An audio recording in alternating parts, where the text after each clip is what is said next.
오늘은 절대 사면 안 되는 땅 5가지에 대해서 총 정리해서 여러분들께 알려드리겠습니다. 물론 5가지보다 훨씬 더 많습니다.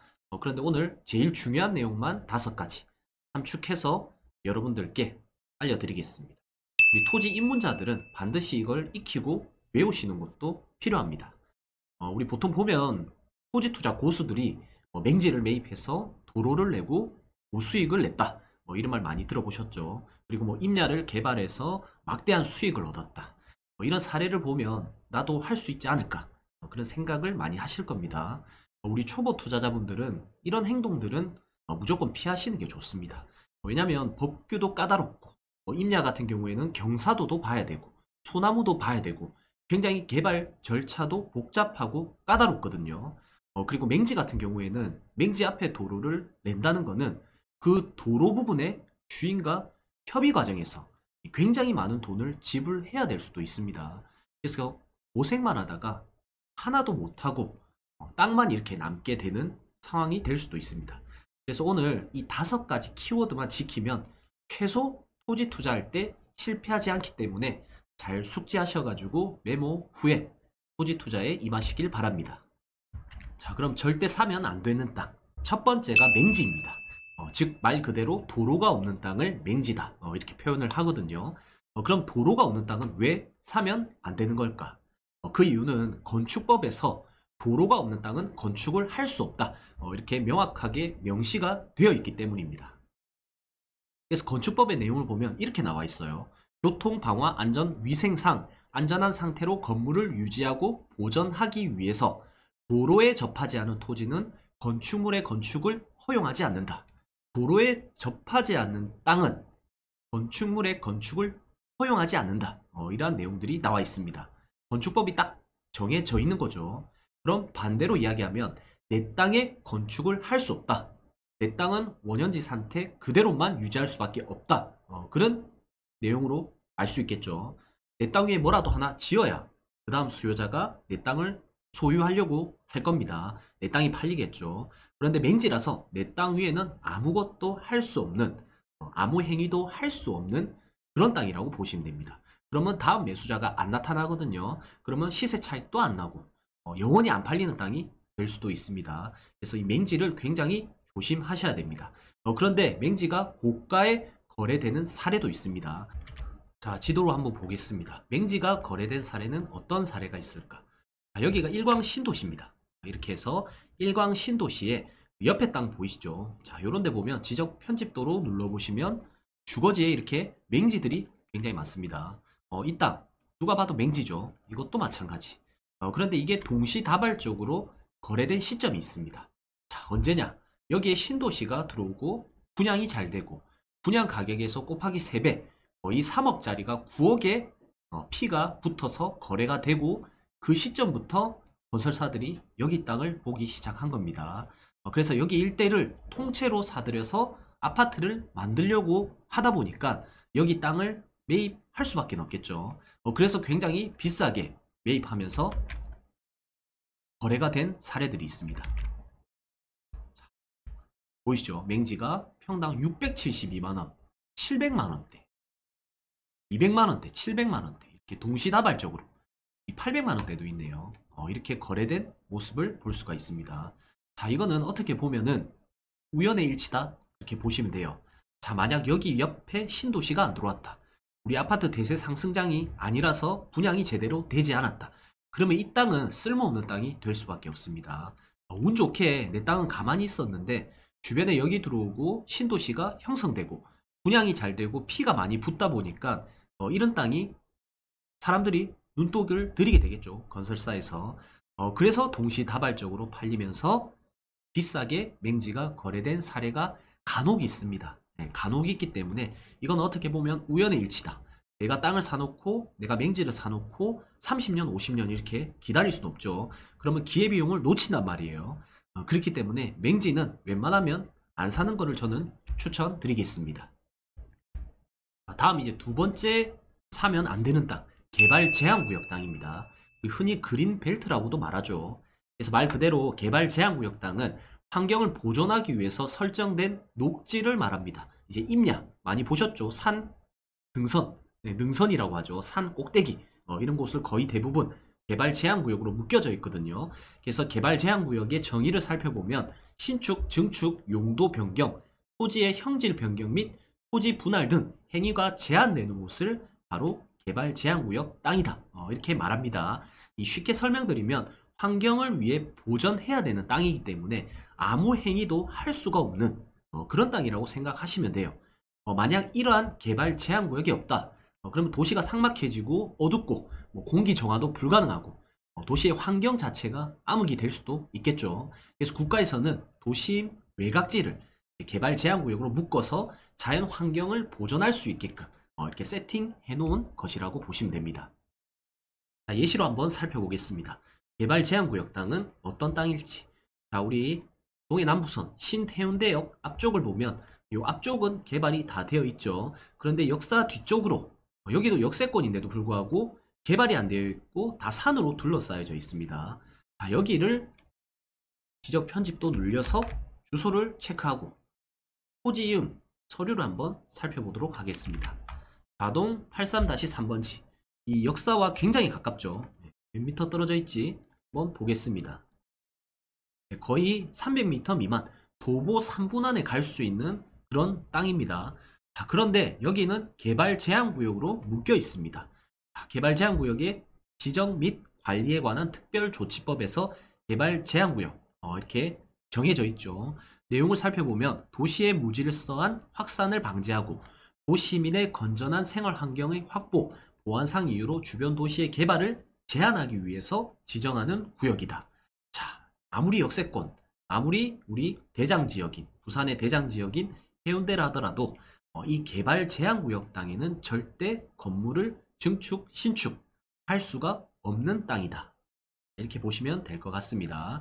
그래서 아무것도 할 수 없는 땅이기 때문에 우리는 개발 제한 구역 땅은 피하시는 게 좋습니다. 자, 돌아와서 이제 세 번째 사면 안 되는 땅, 농업진흥구역 땅이 있습니다. 자, 농업진흥구역 토지는 말 그대로 농사만 지을 수 있는 땅을 말하거든요. 그래서 이런 땅은 절대 사면 안 됩니다. 요즘 시대에 농사 짓는 땅 아무도 사려고 하지 않죠. 물론 시골 사람들은 농사를 짓기 위해서 사시는 분들은 있는데 우리는 투자자이기 때문에 투자자분들은 농사 짓는 땅은 비선호 지역이라고 보시면 될 것 같습니다. 비선호 용도 지역이죠. 그래서 이제 농업진흥구역의 정의를 살펴보면 이렇게 나와 있습니다. 농업의 진흥과 보전을 위해서 필요한 지역을 지정한다. 농사만 지을 수 있는 땅이기 때문에 식량을 담당해야 되는 땅이기 때문에 우리 국민의 식량을 담당하고 농사 짓는 땅은 아무 때나 개발을 하면 안 되고 보전을 해야 되기 때문에 의식주 중에 하나잖아요. 밥은 먹고 살아야 될 거 아닙니까? 그렇죠. 그래서 국가가 국민의 식량을 담당하는 이런 농업진흥구역 땅에는 강력한 농지법이라는 규제를 적용해 놓아서 아무것도 할 수가 없습니다. 물론 할 수 있습니다. 농업 개량에 관련된 용도로 토지를 이용한다든지 농사를 짓는다든지 일부 농업인들을 위한 연구시설을 만든다든지 가공시설을 설치한다든지 이런 거 빼고는 일체 농업진흥구역 땅에는 아무것도 할 수가 없다. 이렇게 보시면 될 것 같습니다. 자, 농업진흥구역 땅은 어떤 건지 한번 서류로 살펴보도록 하겠습니다.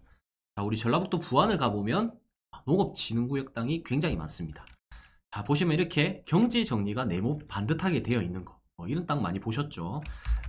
자, 이거를 토지임 서류에 들어가셔가지고 서류를 떼보면 이렇게 농림지역 해서 뒤에 농업진흥구역이라고 찍혀 있습니다. 자, 농지법상 농업진흥구역, 제가 아까 말씀드렸죠. 농업진흥구역은 농사만 지을 수 있는 땅이다. 농업의 진흥을 도모하기 위해서 농지가 집단화되어 있는 지역에 지정한다. 그렇기 때문에 개발이 불가능하다. 자, 우리는 투자자이기 때문에 개발이 가능한 땅을 사셔야 되겠죠. 그래서 현장을 가보면 이렇게 네모 반듯하게 농사만 지을 수 있게끔 되어 있습니다. 자, 이런 땅은 다음 수요자가 농사 짓는 사람한테 땅을 팔아야 되기 때문에 큰 돈을 벌기가 힘듭니다. 자, 물론 신도시가 들어온다고 해서 여기 땅을 수용해 가지고 보상가가 굉장히 높게 나오는 경우도 있긴 한데 이거는 우연의 일치다. 이 땅이 아니고 옆에 땅이 될 수도 있고 다른 지역이 될 수도 있기 때문에 그건 우연의 일치입니다. 그래서 우리는 우연의 일치에 맞는 토지 투자는 절대 하시면 안 됩니다. 자, 다음 사면 안 되는 땅, 지분 토지가 있습니다. 즉 공유자가 많은 땅을 지분 토지라고 합니다. 그래서 우리가 공유자가 많은 땅, 즉 한 개의 필지에 여러 명의 주인이 지분별로 사들인 땅을 이렇게 지분 토지라고 하거든요. 예를 들면 100평짜리 땅에 소유자가 10명이 있다. 10평씩 10명이 돈을 합쳐서 100평을 산 거라고 판단하시면 됩니다. 그럼 여기서 지분 10평만 이렇게 살 수는 있습니다. 그런데 나중에 팔 때가 문제예요. 10명의 합치가 있어야 땅을 팔 수가 있거든요. 소유권 이전 등기가 가능하거든요. 그런데 이 10명 과연 협의가 잘 되고 잘 모일 수 있을지, 요즘 가족 4식구도 만나기 힘든 세상이죠. 친구 2~3명도 약속 잡기가 굉장히 힘듭니다. 그런데 모르는 사람 10명이 약속을 잡고 만나서 매도에 대한 상의를 한다? 거의 불가능하다고 생각하시면 좋을 것 같습니다. 자, 그래서 보면 등기부등본에 이렇게 지분별로 해서 이름이 여러 명이 있습니다. 이런 등기부등본 무조건 걸으시는 게 좋습니다.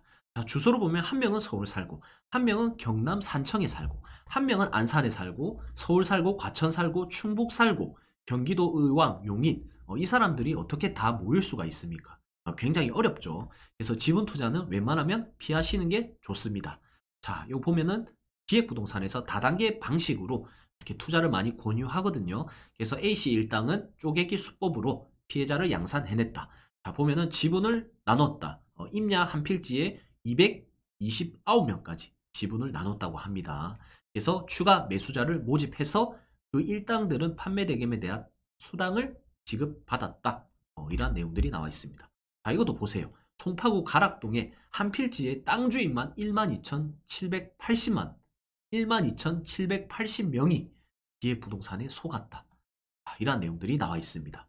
자, 10,000명이 과연 모일 수 있을까요? 이거는 굉장히 위험한 사례이기 때문에 우리는 지분 투자, 공유자가 많은 땅은 그냥 무조건 걸으시는 걸 추천드리겠습니다. 자, 이제 마지막 5번째입니다. 접도구역이 많이 포함된 땅은 절대 사시면 안 됩니다. 자, 이건 잘 모르시는 분이 대부분입니다. 잘 모르시는 분들, 우리 중개사분들도 잘 모르는 사람도 굉장히 많습니다. 우리 접도구역에 포함되어 있는 땅을 가지고 있는 분들도 여기 많이 계실 거예요. 접도구역을 포함되어 있다 해서 안 좋은 게 아니고 접도구역 대부분이 내 땅에 많이 침범되어 있는 땅, 침범되어 있는 땅이 안 좋은 땅이라고 보시면 될 것 같습니다. 제가 뒤에 예시로 설명을 드리겠습니다. 접도구역에 대해 정의를 먼저 살펴보게 되면 도로와 교통에 대한 위험을 방지하기 위해서 도로 경계선으로부터 일정 거리 이내를 접도구역이라고 합니다. 자, 예를 들어서 우리 집이 있어요. 우리 도로가 있고 집을 딱 도로에 붙여서 짓게 되면 차가 지나간다. 그러면 문을 열었을 때 사고가 날 우려가 있겠죠. 사고가 날 수도 있고 사람이 다칠 수도 있고 그럴 우려가 굉장히 높습니다. 그래서 국가에서는 집을 붙여서 짓지 말고 접도구역이라고 해서 이만큼 띄워서 집을 지어라. 그래야 차가 지나갈 때 문을 열더라도 다치지 않기 때문에 이걸 바로 접도구역이라고 합니다. 그런데 제가 예시로 한번 설명을 드릴게요. 자, 부안군으로 한번 가보겠습니다. 이런 땅을 사면 실패하는 겁니다. 접도구역에 대부분이 포함되어 있기 때문에 내 땅인데도 사용할 수 있는 면적이 아예 없다. 이렇게 보시면 되거든요. 자, 한번 예시를 한번 보도록 하겠습니다. 백년리 423-1번지. 자, 이 땅이 거의 대부분 접도구역에 포함이 되어 있습니다. 자, 토지임 서류를 한번 보면 자, 이렇게 우리 다른 법령에 따른 지역지구에서 접도구역, 도로법 이렇게 나와 있죠. 그래서 도로 구조, 파손 방지, 미간의 훼손 또는 교통에 대한 위험 방지를 위해서 도로 경계선으로부터 일정 이내에 도로관리청이 지정하는 구역이다. 말 그대로 접도구역 내에서는 건물을 지을 수가 없다. 이런 내용입니다. 그래서 좀 확대해서 살펴볼게요. 자, 보면 내 땅은 이렇게 빨간색이 내가 살려고 하는 땅이다. 예를 들어 보겠습니다. 그런데 아까 접도구역에 포함되어 있는 부분은 건물을 지을 수 없다. 이렇게 말씀을 드렸죠. 그래서 이만큼이 접도구역입니다. 내 땅은 아까 내 땅은 이렇게 크게 생겼었는데 대부분이 접도구역이 포함되어 있으니까 내가 쓸 수 있는 땅은 요거밖에 없다 보시면 돼요. 굉장히 억울하죠. 보면 비싸게 큰 돈을 주고 샀을 건데 거의 대부분이 접도구역에 포함되어 있어서 내가 건물을 지을 수 있는 땅은 여기가 고작 여기밖에 없다. 이렇게 보시면 될 것 같습니다. 자, 끝으로 정리 한번 해보면 우리 첫 번째 맹지, 도로가 없는 땅은 개발이 안 되기 때문에 피하셔야 되고요. 두 번째, 개발 제한 구역이 있었습니다. 개발이 제한되는 땅, 아무리 개발을 하려고 해도 개발이 안 되는 땅입니다. 그렇기 때문에 개발 제한 구역에는 투자를 하시면 안 된다. 자, 세 번째, 농사 짓는 땅이 있었죠. 농업 진흥구역. 이 땅은 그냥 쳐다도 보지 마시길 바랍니다. 자, 네 번째, 지분 투자.